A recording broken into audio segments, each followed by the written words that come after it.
Assalamualaikum warahmatullahi wabarakatuh. Alhamdulillahirabbil alamin.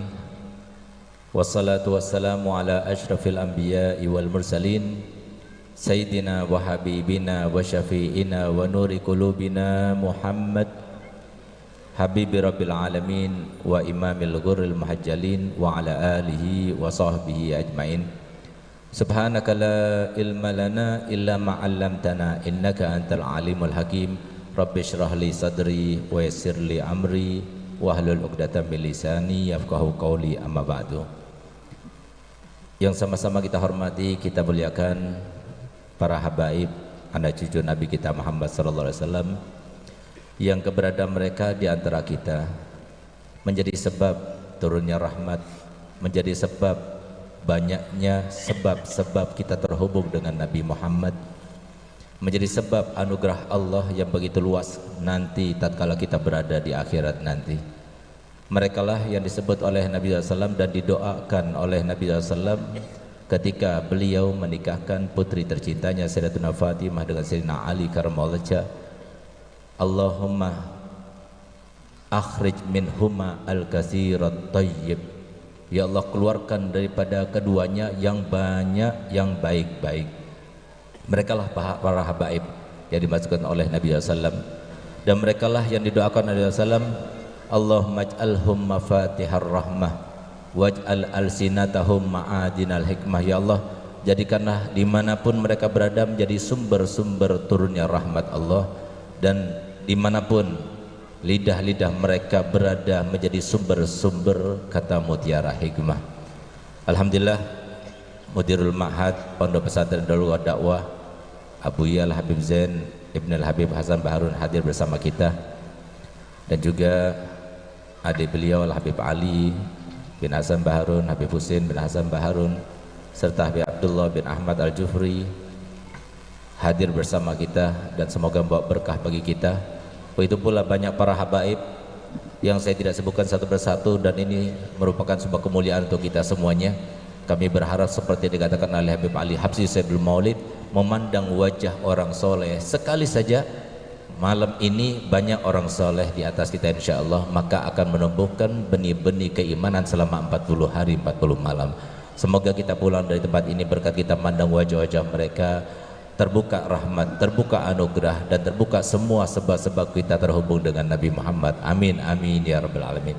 Begitu pula para alim ulama, alhamdulillah guru kita bersama Ustaz Qaimuddin, begitu pula Al Ustaz Hasan Basri, dan semua para asatizah yang mengajar dakwah, dan khususnya sahibul majlis Ananda Al Habib Hasan bin Abdullah bin Ahmad Al-Jufri, yang kita doakan semoga majlis ini menjadi sebab beliau dicintai oleh datuknya Nabi Muhammad SAW, menjadi sebab insyaallah menjadi berkah bagi semua penduduk Karachi terutamanya dan di sekitarnya, bahkan insyaallah bagi masyarakat di Indonesia pada umumnya. Amin ya rabbal alamin.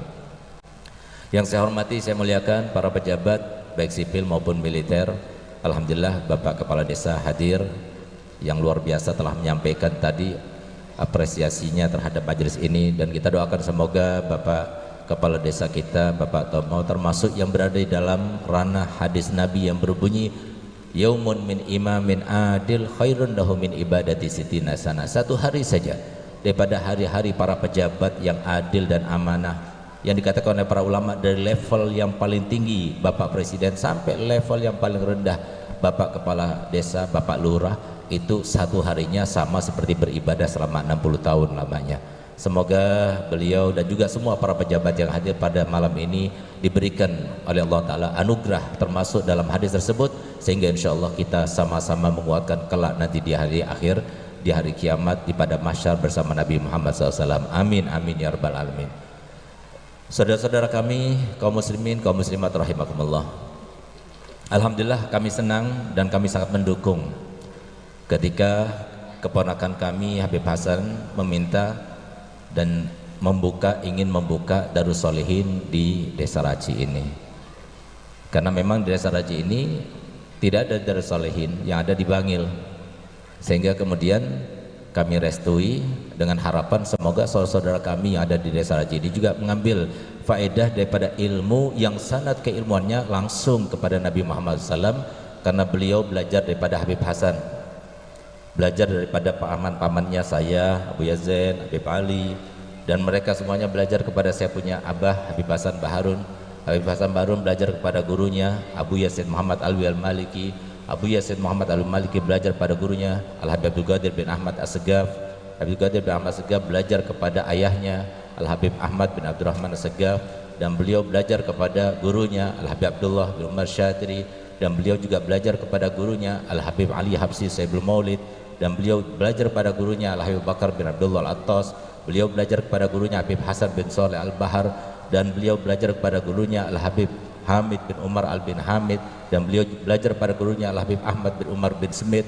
Beliau belajar pada gurunya Al-Habib Muhammad bin Zain bin Smith, dan beliau belajar pada gurunya Habib Ahmad bin Zain Al-Habsyi, dan beliau belajar kepada gurunya Al-Habib Hasan bin Abdullah Al-Haddad, dan beliau belajar pada ayahnya sendiri Al-Habib Abdullah bin Alwi Al-Haddad Sahib Ratib, dan beliau belajar pada gurunya Al-Habib Umar bin Abdurrahman Attas. Beliau mengambil dari gurunya Al-Habib Umar bin Abdurrahman Al-Attas, dan beliau mengambil daripada gurunya Habib Husain bin Syah Bakar bin Salim. Habib Husain bin Syah Bakar bin Salim belajar daripada gurunya pamannya Ahmad Syihabuddin, dan beliau mengambil daripada pamannya Al-Habib Bakar Al-Adni. Habib Bakar Al-Adni mengambil daripada ayahnya Habib Abdullah bin Abu Bakar Sakran. Habib Abdullah mengambil dari ayahnya Habib Bakar Sakran. Habib Bakar Sakran mengambil daripada ayahnya Habib Abdurrahman As-Segaf. Habib Abdurrahman As-Segaf mengambil daripada ayahnya Habib Muhammad Maulad Dawileh.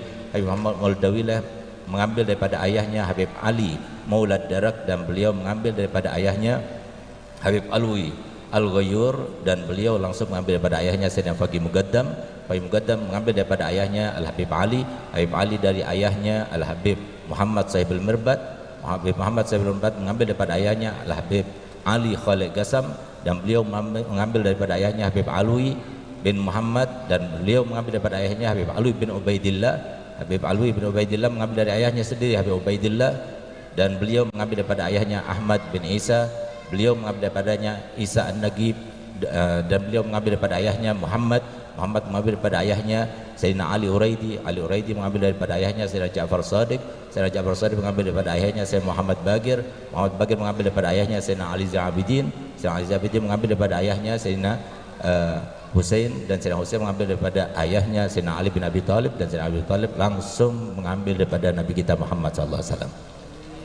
Sehingga yang hadir di dalam majelis ini berarti tersambung dengan mata rantai tersebut, dan semoga ini merupakan sebuah kabar gembira bagi kita semuanya untuk terus melebarkan mata rantai, karena kita sebagai umat muslim harus merasa bahagia dan harus merasa bangga karena kita menjadi umatnya Nabi Muhammad. Banyak kemudahan yang didapatkan oleh umatnya Nabi Muhammad. Di antaranya adalah Allah Ta'ala firman di dalam Al-Quran, wasiqal ladzina amanu ilal jannati zumara. Nanti orang-orang yang beriman itu akan digiring ke dalam surga itu bersama-sama. Nggak mungkin nanti orang raci ada yang ketinggalan, nggak ada. Semuanya orang raci harus berangkat sama-sama, sama Abu Ya Hasan, sama Habib Qasim Baharun, sama Kiai Mustafa Mukri, sama Kiai Ahmad, dan semua para orang raci semuanya insya Allah digiring bersama-sama. Oleh karenanya tadi saya sangat bangga, sangat bahagia, karena kalau seumpama ada di antara kita yang kemudian kurang keimanannya atau kurang ketakwaannya sehingga tidak bisa digiring bersama-sama, bisa jadi rombongan itu terlambat jadinya, sehingga harus bersama-sama. Oleh karena itu alhamdulillah, jadi pejabatnya harus sama-sama, begitu pula para ulamanya harus sama-sama, pengusahanya harus sama-sama, rakyat biasanya semuanya harus sama-sama, sehingga insya Allah kita bersama-sama. Kenapa? Karena para ulama sangat tahu dengan hadis yang disampaikan oleh Nabi SAW, la yu'minu ahadukum hatta yukrima jarahu. Tidak beriman salah satu dari kalian sampai mereka itu menghormati tetangganya. Sehingga nanti begitu kita meninggal, yang kita kenal dan yang pertama nyapa kepada kita siapa? Abu Ya Habib Hasan, Habib Qasim Baharun. Nggak bakal lupa, oh ini warga Raci, warga saya, masyarakat saya. Nanti kita sama-sama kumpul bersama di pada mahsyar dan sama-sama berkumpul masuk surga. Itu nanti di surga. Insya Allah kita dapat syafaatnya Nabi Muhammad, syafaatnya di ulama-ulama yang ada di sekitar ini. Tapi di dunia ini ada dua pilihan. Mau hidup susah dalam keadaan selalu tersiksa? Siapa orang tersiksa dan siapa orang bahagia? Hanya dua pilihan saja. Mau tersiksa silahkan, mau bahagia silahkan. Bahagia dan tersiksa itu di dunia itu bermacam-macam. Tapi kesimpulannya, orang yang bahagia itu bukan orang yang punya banyak uang, tidak. Karena kebahagiaan bukanlah materi, bukanlah finansial. Tapi orang yang bahagia itu adalah orang yang tidak ada rasa takut dan sedih, sehingga Pak tenang hatinya. Itu orang bahagia, dan semoga kita termasuk golongan tersebut. Banyak orang yang punya harta benda yang banyak, bahkan saya pernah diundang oleh orang kaya raya dan saya dipersilahkan untuk masuk ke kamarnya supaya mengambil berkah. Katanya dia berprasangka baik kepada saya supaya diberkahi kamarnya. Saya masuk kamarnya. Begitu saya masuk kamarnya, saya terkaget-kaget karena melihat ranjangnya itu berkemilau warna emas. Sehingga saya tanyakan, ini cuma warnanya saja atau memang emas? Apa katanya? Oh enggak Beb, bukan semuanya emas, tapi ini cuma lapisan emas Beb, katanya. Oh emas beneran berarti? Well, iya, tapi lapisan Beb. Lapisan saja kan sudah tebal. Saya tanya iseng-iseng, berapa harganya? Saya beli tahun 2001 itu Beb. Itu harganya 850 juta. Jadi bisa bikin berapa gedung itu di Dalwa itu 850 juta itu. Hanya satu ranjang saja. Akhirnya coba-coba saya duduk. Begitu saya duduk, saya mau jatuh. Kenapa? Dari saking licinnya spraynya. Ternyata spraynya terbuat dari sutra. Masya Allah, saya bilang, luar biasa ente, nikmat ya, bahagia ya. Saya bilang begitu. Apa katanya dia? Oh enggak Beb, jangan salah Beb.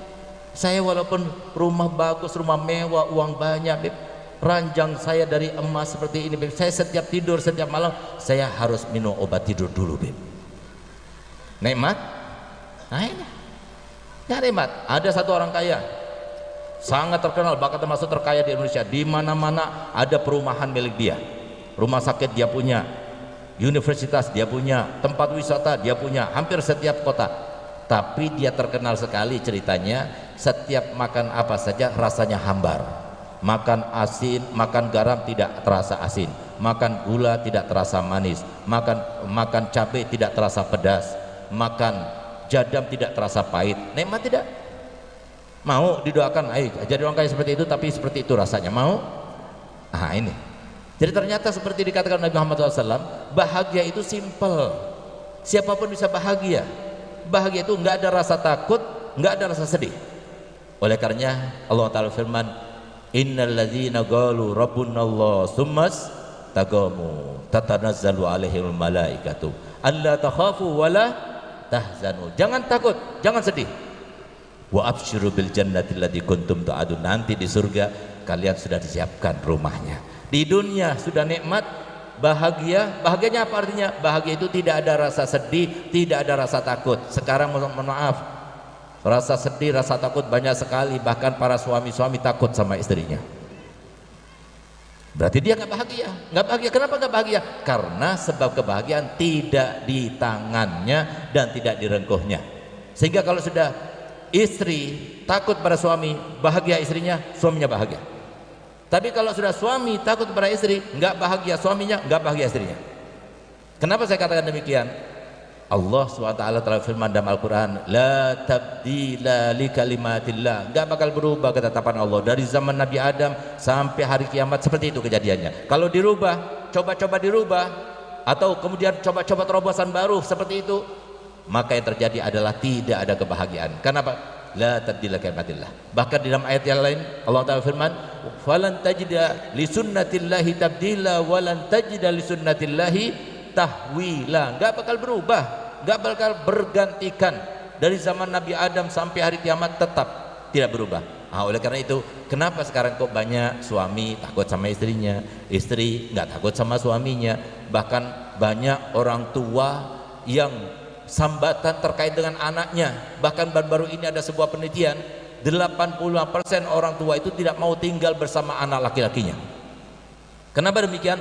Karena anak laki-lakinya di rumahnya takut sama istrinya. Sehingga kalau seumpama orang tuanya ada di rumah istrinya, di rumah anaknya tersebut, maka anaknya itu bingung antara istri dan ibu. Apalagi dia itu takut sama istrinya, sehingga apa? Ibunya terbengkalai. Akhirnya daripada perasaan terus ibunya, dia nggak mau tinggal bersama anak laki-lakinya. Dan subhanallah, 15% mau tinggal bersama anaknya kalau anaknya perempuan. Kenapa? Karena anak perempuan di rumah suaminya bagaikan ratu, sehingga ibu ratu dihormati, dimuliakan. Kenapa ini demikian? Karena nggak ada sumber kebahagiaan. Apa maksud sumber kebahagiaan? Sumber kebahagiaan itu adalah ilmunya Nabi kita Muhammad. Saya ambil contoh. Yang pertama adalah ayah. Sebagai ayah, saya ambil contoh ayah saya. Yang kedua, seorang ibu dan seorang istri. Saya ambil contoh ibu saya. Yang ketiga dan keempat sebagai anak dan sebagai suami. Ya mungkin saya ambil contoh saya sendiri.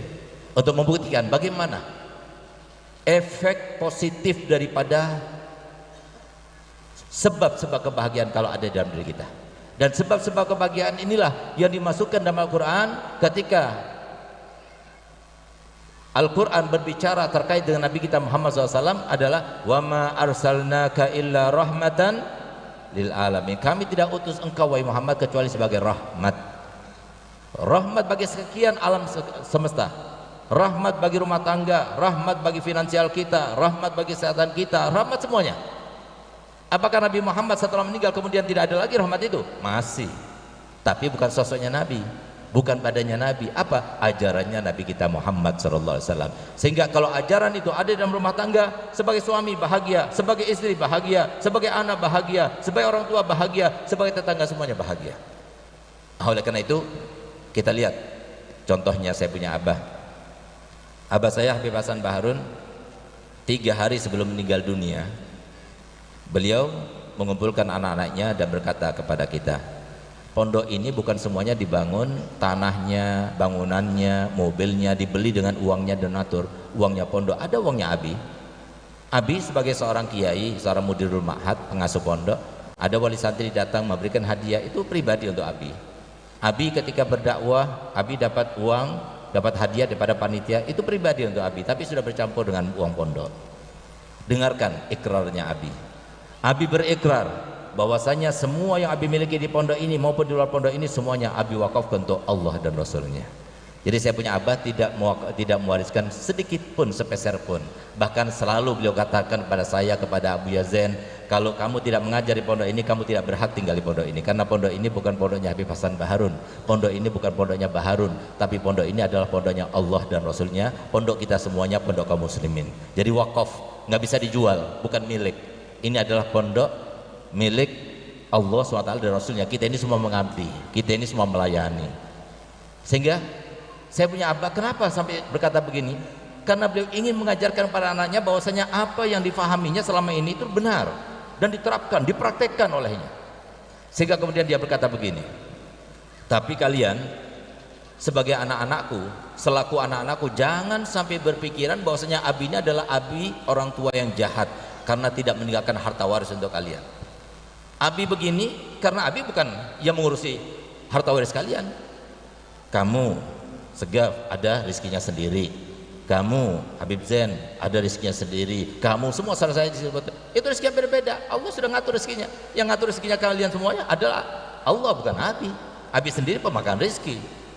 Tapi beliau katakan, tapi Abi melakukan yang semacam ini karena Abi tugasnya sebagai orang tua cuma satu. Apa itu? Mensolehkan anak Abi dan mensolehahkan anak Abi.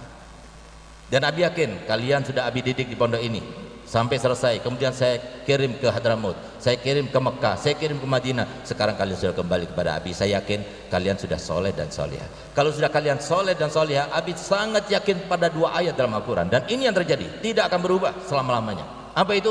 Yang pertama, Allah Ta'ala firman, wa huwa yatawalla sholihin. Allah sedia akan mengurus orang soleh. Dimanapun, urusan apapun, selama dia orang soleh, Allah sedia ngurus. Bukan orang tuanya, bukan gurunya, bukan pejabatnya, bukan siapa saja, tapi yang mengurus orang soleh itu adalah Allah sendiri. Itu yang pertama. Yang kedua, ayat Allah yang berbunyi, innal ardo yarisuha ibadiyas solihun.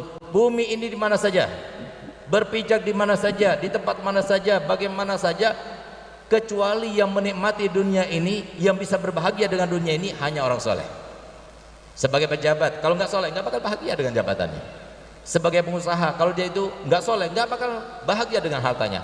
sebagai orang alim, sebagai siapa saja, kalau dia nggak soleh, nggak bakal bahagia. Sebagai suami nggak soleh, nggak bakal bahagia dengan istri dan anak-anaknya. Sebagai istri tidak solihah, maka dia nggak bakal bahagia dengan suami dan anak-anaknya. Berarti nggak bahagia di dunia itu apa?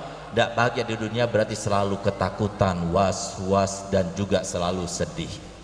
Masalah datang selalu, was-was datang selalu. Itu apakah yang semacam itu tidak menyiksa? Sehingga kemudian Allah menyindir kita semuanya dalam Al-Quran, fama asbarakum alan nar, alangkah sabarnya kalian terhadap api neraka, alangkah sabarnya kalian terhadap hidup yang seperti itu. Sampai kapan? Cepat rubah. Rubah dengan apa? Dengan rahmatan lil alamin harus ada dalam diri kita. Bagaimana caranya? Ya belajar. Alhamdulillah Habib Hasan mau buka majelis Darus Sholihin di sini. Ini kesempatan terutama anak-anak muda. Karena apa? Basic ilmu harus ada. Ilmunya Nabi Muhammad yang menjadikan kita semuanya rahmatan lil alamin. Itu sebagai ayah, sebagai ibu. Kalau seumpama kita mempunyai istri seperti ibu saya, nikmat hidupnya. Kenapa? Karena saya berani bersumpah dari semenjak kecil sampai ayah saya meninggal tahun 99, ibu saya menemani ayah saya mendampingi suaminya selama 27 tahun. Selama itu pula saya bersumpah demi Allah, dan mulai kecil sampai saya punya abang meninggal, nggak pernah bertengkar antara keduanya, nggak pernah marah, nggak pernah minta, nggak pernah membantah. Kenapa? Karena rahmatan itu ada di dalam ibu saya. Sebagai istri, dia tahu bagaimana memperlakukan suami. Dia tahu di dunia ini bukan segala-galanya. Di dunia ini bukan untuk melakukan sesuatu yang dia inginkan, tidak. Tapi di dunia ini untuk menjalankan semua yang diperintahkan oleh Allah dan direncanakan oleh Allah. Sehingga dengan ilmu yang ada di dalam dirinya, itu namanya rahmat, maka dia bisa menjadi istri yang solihah. Alhamdulillah sebagai ibu kami yang mengajari Al-Quran pertama kali itu ada ibu saya.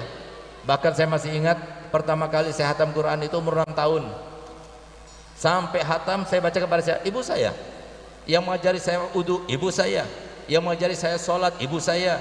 Bahkan alhamdulillah saya seingat saya dari umur 6 tahun sampai sekarang saya nggak pernah sholat sendirian, sholat jamaah terus. Kenapa? Ibu saya mengajarkan. Itu seorang ibu. Kemudian saya, alhamdulillah saya sebagai seorang suami dari istri saya 25 tahun sudah. Silakan tanya pada anak-anak saya. Anak saya ada 7 orang, 6 laki semua, perempuan 1. Silakan tanya kepada mereka, pernah saya menampar istri saya, pernah saya bentak-bentak istri saya, atau saya berkata binatang atau yang tidak pantas kepada istri saya? Nggak benar. Kenapa? Ada rahmatan lil alamin di sini. Sebagai anak, alhamdulillah saya setiap hari kalau datang kepada ibu saya salaman, saya cium tangannya, saya cium dahinya, kemudian saya cium kedua kakinya. Kenapa saya cium kedua kakinya? Karena saya tahu bahwasanya dengan saya mencium kedua kakinya, jangankan sampai saya membentaknya atau sampai saya melawannya atau sampai saya kurang ajar kepadanya, itu saya lakukan untuk apa? Supaya mujahadah, supaya jangan sampai kita itu mengecewakan saya punya ibu. Sehingga kami berlima bersumpah kepada Allah Ta'ala untuk tidak membawa berita-berita yang tidak menyenangkan kepada ibu saya. Kecuali menyenangkan kita sampaikan, tapi yang menyenangkan tidak. Bahkan kami bersumpah untuk tidak mengatakan tidak apapun yang diminta oleh ibu saya, bahkan nyawa pun kami akan berikan. Kenapa saya demikian? Ada rahmah. Kami tahu beruntung yang punya ibu semuanya. Nanti kalau ibu kalian meninggal dunia, habis sudah kemuliaan yang bisa kita rengkuh dengan mudah. Karena apa? Setiap ibu meninggal dunia ada sebuah seruan di atas sana. Telah meninggal ibumu, yang karenanya aku mudahkan kau mendapatkan rezekiku. Bahkan rezeki kita itu berkat ibu kita. Telah meninggal ibumu, yang karenanya aku mudahkan kau mendapatkan pahala yang banyak dariku. Telah meninggal ibumu, yang karenanya aku mudahkan kau melebur dosa-dosamu. Telah meninggal ibumu, yang karenanya aku mudahkan kau menaikkan derajat di sisiku. Sekarang dia sudah tidak ada lagi, maka carilah dengan susah payah. Beruntung yang masih punya ibu. Minta doa kepada ibu, ridhokan ibu, dan doanya ibu satu itu sama seperti doanya 100 wali. Ngapain kita datang ke sana-sana? Kita punya ibu, tapi hargai, hormati, muliakan. Jangan sampai kita merasa lebih baik daripada ibu kita. Semua yang kita dapatkan itu berkat ibu kita dan ayah kita. Sehingga lihat bagaimana Imam Hasan Basri ketika ibunya meninggal dunia, beliau menangis sampai histeris. Sehingga kemudian datang sahabat-sahabatnya, murid-muridnya, pecinta-pecinta beliau, ya Imam Hasan, engkau ada seorang ditauladani, kenapa kau sampai menangis begini? Apa kata beliau? Aku tidak peduli. Dan aku menangis bukan karena ibuku yang begitu mencintaiku dan aku mencintainya meninggal dunia, tidak, tapi aku menangis karena satu pintu surgaku sudah ditutup untuk selama-lamanya oleh Allah. Kenapa demikian? Ada rahmat. Ini yang kita inginkan untuk semua saudara kami. Kami tidak ridho kalau ada saudara kami di Raci ini yang kemudian durhaka sama saudara kami, tidak ridho karena mereka saudara kami. Kami tidak ridho kalau ada saudara kami kemudian seorang istri dia berani kepada suaminya, nggak bakal diterima sholatnya, apapun ibadahnya nggak bakal diterima. Karena apa? 5 golongan ini kalau terdapat di antara kita, maka apapun rahmat yang turun Allah tidak akan berikan pada dia. Siapa mereka? Anak yang durhaka pada orang tua. Yang kedua, istri yang durhaka pada suaminya. Yang ketiga, mereka yang memutuskan tali silaturahminya.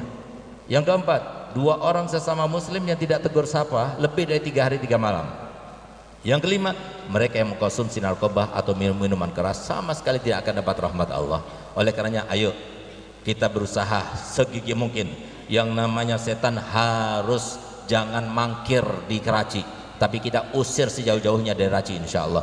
Semoga berkatnya ada majelis Darus Shalihin Al Mubarak ini, semoga Raci jauh daripada setan, jauh daripada hawa nafsu, dan semuanya wali-wali insyaallah, waliya insyaallah, soleh solihah insyaallah, sehingga nanti kita bersama-sama. Jangan lupa kita nanti di akhirat bagaimana kita mencari syafaat, bagaimana kita mencari pertolongan, dengan siapa kita akan tergolongkan. Maka yang ada dalam pikiran kita sekarang siapa?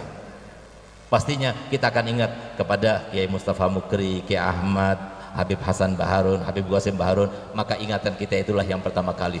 Di saat orang takut, kemana kita lari? Kita tahu di dunia bahwasanya yang bisa memberi syafaat itu hanya para ulama, sehingga kita ingat siapa? Habib Hasan, Kiai Mustafa Mukri. Nanti sebagaimana sekarang ini dalam pikiran kita ada, nanti di akhirat seperti itu juga. Insya Allah kita semuanya segolongan, insya Allah satu rombongan semuanya, insya Allah masuk surga bersama-sama. Abu Habib Hasan Baharun semuanya warga masyarakat Raci. Apalagi begitu mereka itu masuk dalam kuburnya, langsung disambut oleh para kiai-kiai dan para habaib yang ada di Raci ini, insya Allah. Sehingga kita insya Allah bersama-sama masuk dalam surga, bersama-sama mendapatkan syafaatnya Nabi Muhammad, bersama-sama dihisab dengan adanya Nabi Muhammad bersama kita sehingga ringan, bahkan tanpa hisab masuk surga. Insya Allah di mizan juga bersama Nabi Muhammad, insya Allah ketika melewati sirat juga bersama Nabi Muhammad, dan insya Allah akhirnya masuk ke dalam surga bersama Nabi Muhammad, bertetangga dengan Nabi Muhammad, semuanya bertetangga dengan Nabi Muhammad, mendapatkan firdausul a'la semuanya insya Allah. Berkat malam ini kita hadiri majelis pembukaan majelis dari Shalihin yang tidak lain, ini majelisnya Rasulullah SAW yang ada di Raci. Semoga dengan pembukaan ini kita semuanya mendapatkan berkah. Tidak ada seorang pun di antara kita meninggalkan tempat ini kecuali sudah dipastikan Allah Ta'ala termasuk hambanya yang paling besar mendapatkan anugerahnya, yaitu hambanya yang panjang usianya, sehat badannya, dimudahkan segala urusannya, banyak harta bendanya, melimpah bahagia dengannya, tapi tidak ada hisab di akhiratnya. Akhirnya semuanya meninggal dunia dalam keadaan husnul khotimah, dalam keadaan husnul khotimah, dalam keadaan husnul khotimah. Rabbana atina fid dunya hasanah wa fil akhirati hasanah wa qina adzabannar. Wa sallallahu ala sayyidina Muhammadin wa alihi wasallam. Alhamdulillahil alamin. Sebelum saya tutup, saya akan bagikan, karena ini tidak mudah, alhamdulillah masyarakat Raci begitu banyaknya bersama kita, tidak lain pian antum seberataan, antum semuanya. Maaf, ini baru pulang dari Kalimantan 13 hari, jadi bahasanya bahasa Banjar akhirnya. Nah, jadi kalian semua ini saudara saya. Kalau kita mau tahu mengukur keimanan kita bagaimana, kita lihat yang di depan kita ini siapa, yang samping kanan kita, belakang kita, depan kita siapa. Kalau kita kata, oh ini orang Madura, wah ini orang Pontianak, ini orang Surabaya, ini orang Jakarta, berarti kita bukan orang beriman.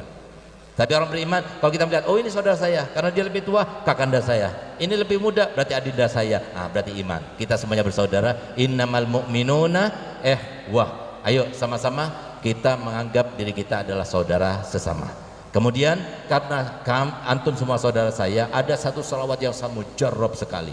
Di luar sana rebutan orang mau dapat ijazah, dan di luar sana banyak orang yang betul-betul merasakan mujarabnya salawat ini, yaitu salawat busyra.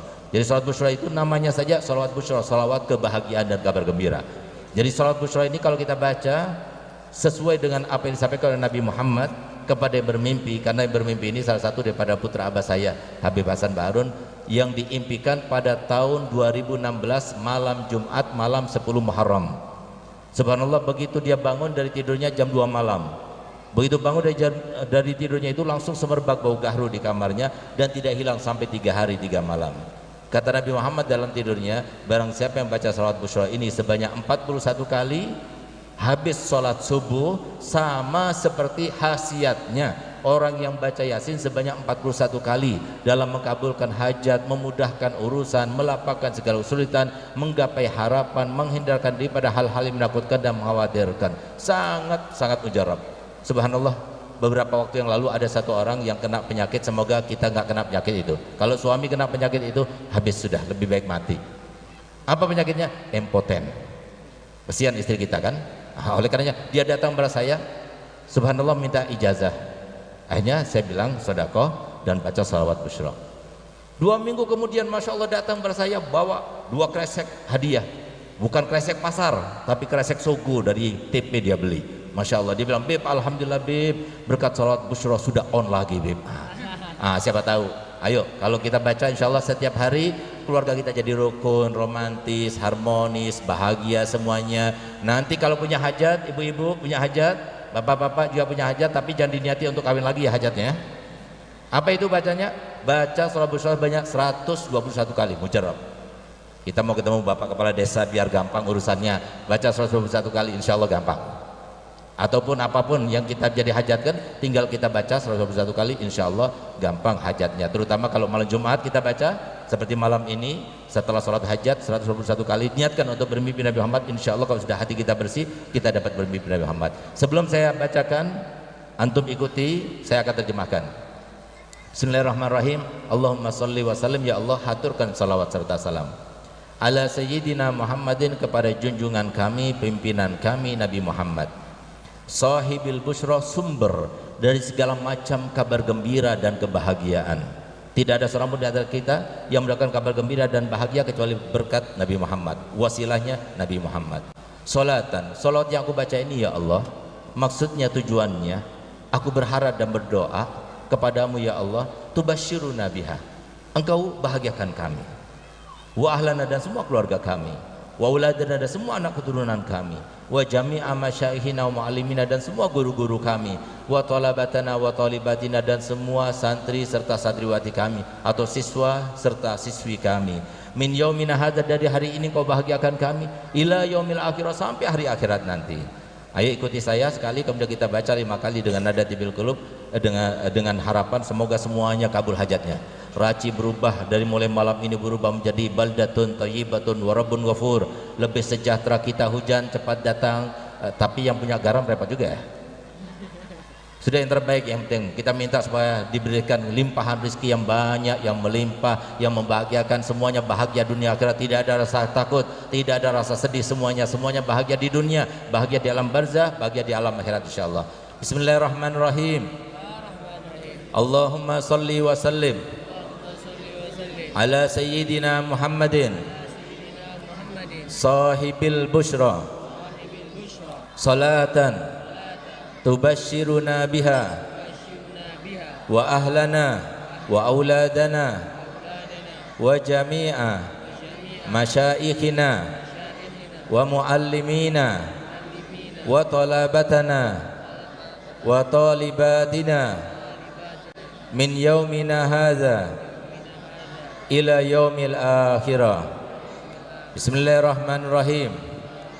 Allahumma salli wa sallim ala sayyidina Muhammadin sahibil busyra salatan tubasyiruna biha wa ahlana wa auladana wa jami'a masyaikhina wa muallimina wa talabatana wa talibatina min yaumina hadza ila yaumil akhir.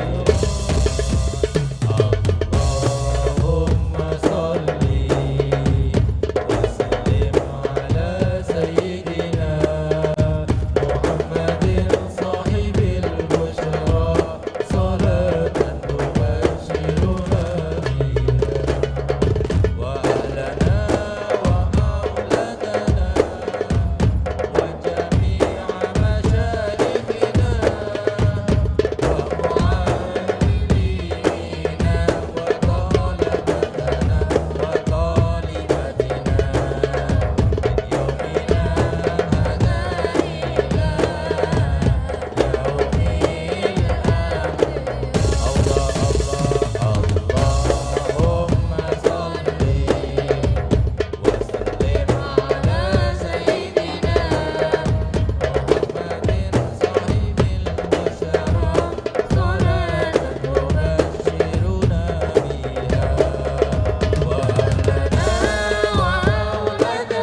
seperti yang saya baca tadi, maka antum semuanya, yang laki, yang perempuan, saudaraku, saudariku semuanya, kaum muslimin, kaum muslimat, saya ijazahkan untuk membacanya dan saya ijazahkan untuk memberikan ijazah kepada yang lainnya. Silahkan disebarluaskan, tapi jangan dikomersilkan, takut kena ketulak sholawatnya Nabi. Apa ketulak? Ketulak bahasa Banjar lagi nih. Kena kualat sholawatnya Nabi, ya jangan ya. Karena ada orang kaya dijual belikan, bangkrut. Ada orang sehat dijual belikan, jadi sakit. Nah, jadi karena memang sholawat itu rahmat untuk semua. Nah, jadi ayo sama-sama kita jawab setelah saya katakan, saya ijazahkan antum semuanya untuk membacanya dan saya ijazahkan untuk memberi ijazah kepada siapapun juga. Sama-sama kita mengatakan, saya terima ijazahnya Habib. Nah, kurang lebihnya saya mohon maaf dan terima kasih kepada Habib Hasan yang telah memberikan saya kesempatan. Wabillahi taufiq wal hidayah. Wassalamualaikum warahmatullahi wabarakatuh.